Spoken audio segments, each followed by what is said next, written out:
अस्सलाम वालेकुम दोस्तों, तव्हांखे तकरार ड्रामे जी नेक्स्ट एपिसोड जी ज़बरदस्त धमाकेदार नई अपडेट ॾींदा हलूं। छा गुलण वाकई हाणे बकदो शेर अली जे मथां जॾहिं गुलण खे जेको आहे अकबर वारा हितां खणी वेंदा ऐं शेर अली इहो जेको आहे इल्ज़ाम पंहिंजे मथां कीअं लाहींदो। छा नेक्स्ट एपिसोड में भावल जे मथां मीर ऐं मूसा गॾिजी सटको ॾींदा ऐं जेको आहे वक़्त खे उतां क़ैद करे खणी वेंदा।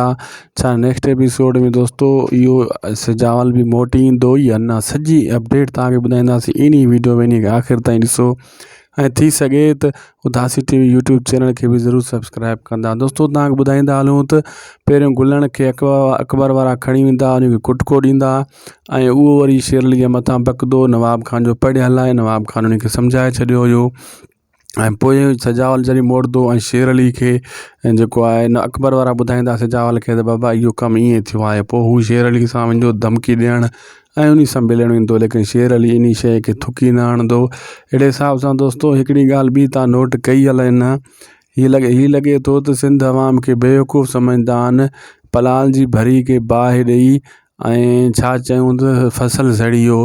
हाणे सॼी अवाम बरहाड़ी जी इहा ड्रामा ॾिसंदी आहे, ख़ासि करे इहो ड्रामो बरहाड़ी जा माण्हू ॾिसंदा आहिनि। बरहाड़ी जे माण्हुनि खे ख़बर आहे पलाल सुको पलाल में न को अन्न हूंदो आहे न का शइ, ऐं कणिक कची बीठी आहे त ऐं उन ते ॾेखारनि था सॼो फसल सजावल जो सड़ी वियो।